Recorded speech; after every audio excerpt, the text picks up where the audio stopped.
किसान भाइयों को मेरा प्यार भरा नमस्कार। आज इस वीडियो में हम बात करने वाले हैं किसान की सबसे बड़ी समस्या ट्रैक्टर के टायर को लेकर। आखिरकार ट्रैक्टर का टायर समय से पहले घिस क्यों जाता है, ट्रैक्टर का टायर बदलते समय किस कंपनी का टायर सबसे बेहतर माना जाता है, कौन सी कंपनी का टायर लगवाना चाहिए, कितने प्रकार की टायर आती है और उसमें से किस टायर का चुनाव आप करेंगे। आज की इस वीडियो में वो महत्वपूर्ण जानकारी आपको बताने वाला हूँ जिससे आप समझ जाएंगे कि कौन सा टायर आपके लिए बेहतर होने वाला है। और धन्यवाद करना चाहता हूं मेरे एक सब्सक्राइबर नितेश कर्ज का, जिन्होंने अपना समस्या मेरे सामने रखा और उनके साथ मुझे ऐसा लगा कि बहुत लोग भी इस समस्या से जूझ रहे होंगे, तो उनके ऊपर एक डेडिकेटेड मैं वीडियो लेकर आ रहा हूं। नितेश जी, आपका बहुत बहुत धन्यवाद। लास्ट में आपको एक ऐसी जानकारी देने वाला हूं जिससे आप अपने ट्रैक्टर के लिए सही टायर का चुनाव कर सकेंगे और पैसे भी बचा पाएंगे आप। मैं हूं धीरज कुमार, एक बार फिर से आपका स्वागत करता हूं आपके अपने ही चैनल इंडिया मोटर कार में। किसान भाइयों को सबसे पहली बात आपको ये समझना होगा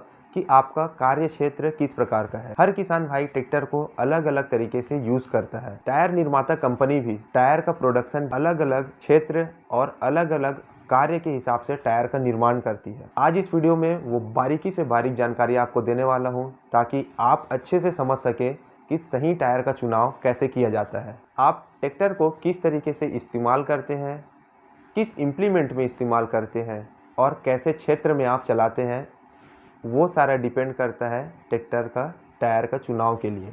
दूसरा महत्वपूर्ण जानकारी आपको बता दूं, किसान भाइयों, टायर जो है 3 प्रकार के आते हैं। पहला नायलॉन टायर, दूसरा रेडियल टायर और तीसरा रिमोल्ड टायर। ये 3 प्रकार के टायर होते हैं। अब इसमें से आपके लिए कौन सा टायर बेहतर है जो ट्रैक्टर के बड़े चक्के पे या फिर छोटे चक्के को चलाने में मदद करता है। ट्रैक्टर आप कितना भी बेहतर परफॉर्म कर रहा हो, अगर टायर आपका सही नहीं है तो ट्रैक्टर का परफॉर्मेंस सही नहीं निकल के आने वाला। सबसे पहले आपको तो ये समझना होगा कि ये 3 प्रकार के टायर में आपके लिए बेहतर टायर कौन सा होने वाला है। पहला टायर नायलॉन टायर।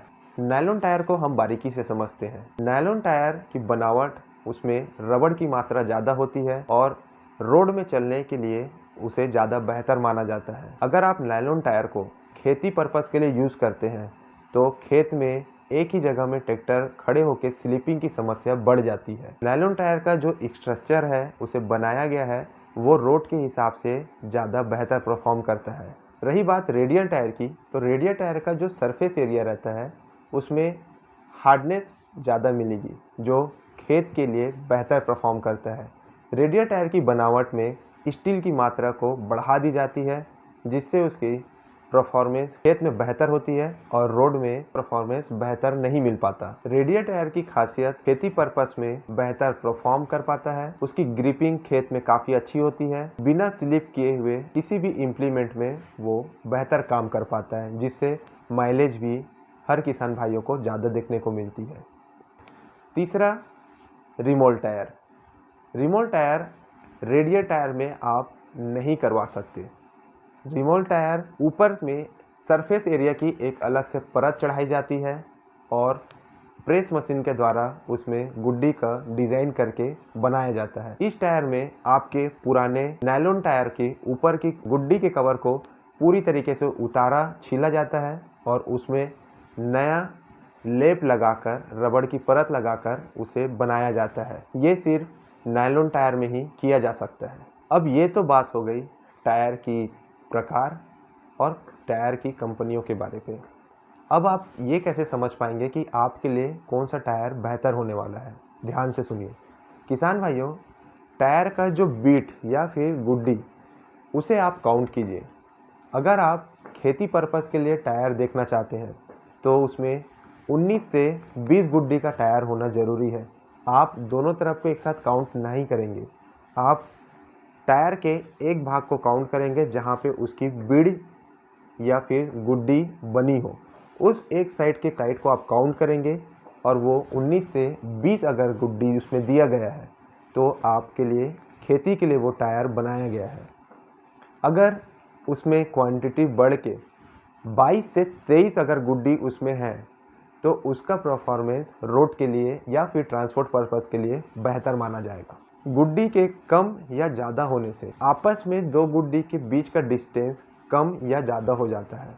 कम गुड्डी में ज़्यादा गैप आता है और ज़्यादा गुड्डी होने में गैप कम हो जाता है। आप इसे बारीकी से इस तरीके से समझ सकते हैं, 2 या 3 अगर गुड्डी आपस में है, अगर इसकी मात्रा ज़्यादा है तो ये पास पास होंगे और इसकी मात्रा अगर कम है तो दूर दूर होने से मिट्टी का जो सरफेस एरिया है वो दोनों गुड्डी के बीच से बाहर निकल जाएगा, जिससे ग्रिप खेतों में अच्छी मिलती है। और रोड में चलाने के लिए गुड्डी की पास पास होना ज़्यादा ज़रूरी है, जिससे सही बैलेंस और सही राइडिंग क्वालिटी ट्रैक्टर में मिल पाती है, पकड़ सही बना पाता है। दूसरा, आप इसे इस तरीके से पकड़ सकते हैं, बहुत से टायर में आपने देखा होगा गुड्डी की जो गहराई है, अंदर के सरफेस एरिया से जो गुड्डी की ऊंचाई है, आप उसे उंगली से भी नाप सकते हैं। कई एक टायरों में आपने गहराई ज़्यादा पाया होगा और कई एक टायरों में आपने गहराई कम देखा होगा।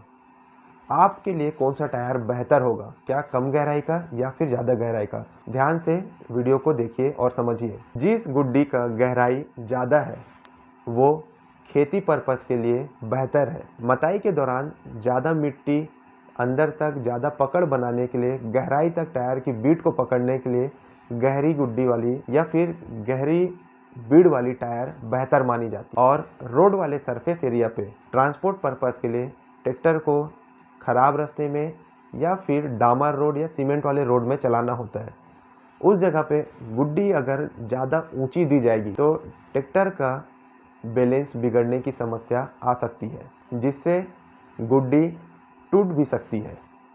इसलिए रोड में चलने के लिए कम गहरी गुड्डी वाली टायर बेहतर मानी जाती है। एक और महत्वपूर्ण जानकारी, किसी भी ट्रैक्टर का बेहतर परफॉर्म निकालने के लिए टायर सबसे महत्वपूर्ण भूमिका निभाता है।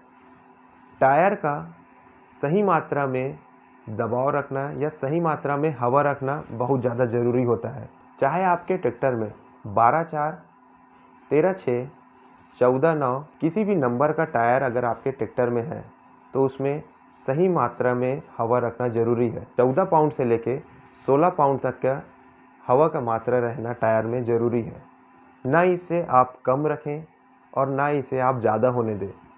समय के अंतराल में 4 से 5 दिन के समय के अंतराल में नियमित रूप से हवा का जांच जरूर करें, जिससे टायर की लाइफ काफ़ी बेहतर हो जाएगी। कम हवा का दबाव रखने से बीच का जो पोर्शन है वो दब जाएगा और टायर दबे हुए चलने से टायर की घिसावट कोने कोने में ज़्यादा होती है। ज़्यादा मात्रा में हवा रखने से टायर बहुत अत्यधिक फूल जाने की वजह से बीच का पोर्शन उठ जाता है, जिससे सिर्फ बीच में ही पकड़ होती है और टायर जल्दी घिस जाती है। आजकल के नए जनरेशन में नए टेक्नोलॉजी पे टायर स्लिप ना हो इसलिए टायर में वेट दे दिया जाता है, लेकिन पुराने जनरेशन में वेट नहीं लगाया जाता था। तो किसान भाई स्लिपिंग की समस्या से बचने के लिए पानी का इस्तेमाल करते हैं। पानी का सही तरीके से इस्तेमाल करना, सबसे पहले आप जैक लगाएं, टायर के पूरा हवा को निकाल दें और नलकी को ऊपर की ओर रखें, उसमें पूरी तरीके से पानी आप भर दें। अगर आपका नलकी 12 बजे के टाइमिंग के हिसाब से है सबसे टॉप में, तो लगभग उसे आप 2 बजे के हिसाब से डाउन कर दें, जिससे नलकी से ओवर पानी बाहर निकल आएगा और लगभग 75% पानी रुक जाएगा और 25% आप उसमें हवा की मात्रा रखें। 12 पाउंड आप उसमें हवा डालेंगे, जिसमें टायर में 25% हवा और 75% पानी आने से सही मापदंड इसका यही होता है और इसे सही तरीके से मापने की प्रक्रिया इसी तरीके से ही करना चाहिए। अब लास्ट और सबसे महत्वपूर्ण बात, जब भी आप नया टायर डलवाते हैं तो उसे डलवाने के पूर्व आपका 40,000 रुपये से लेकर 60,000 तक की कॉस्टिंग आती है। इसमें कौन सी कंपनी का आप चुनाव करेंगे? कोई भी टायर निर्माता कंपनी खराब नहीं होती। सभी टायर निर्माता कंपनी नायलॉन और रेडियल टायर बनाती है। आप किसी भी टायर निर्माता कंपनी के साथ जा सकते हैं, सभी बेहतर कंपनी है। बस स्टार्टिंग के चुने हुए पॉइंट को आप हमेशा ध्यान रखें और आपके लिए सबसे सस्ता टायर रिमोल्ड का होने वाला है। उसकी कॉस्टिंग जस्ट नए टायर के हिसाब से आधी कीमत में हो जाती है, क्योंकि उसमें आपका पुराने ट्रैक्टर का टायर यूज़ होता है और चलती भी अच्छी है। बस ध्यान रहे आप ट्रस्ट और ऐसे रिमोल्ड निर्माता के पास जाएं जो सबसे बेहतर काम करती हो, जिसका रिजल्ट और जिसमें ग्लू यूज़ किया जाता है चिपकाने के लिए वो बेहतर क्वालिटी का इस्तेमाल करते हो। ये वीडियो आपको कैसी लगी नीचे कमेंट करके बताइए, और आपके पास भी अगर कुछ ऐसा अनुभव है या किसी मुद्दे पर आप बारीकी से समझना चाहते हैं तो मुझे कमेंट करके बताइए, मैं उस पर भी आपके लिए डिटेल में वीडियो बनाऊंगा। ये वीडियो आपको कैसा लगा नीचे कमेंट करके बताना। फिर मिलते हैं ऐसी ही कुछ महत्वपूर्ण जानकारी के साथ। तब तक के लिए जय हिंद, जय भारत।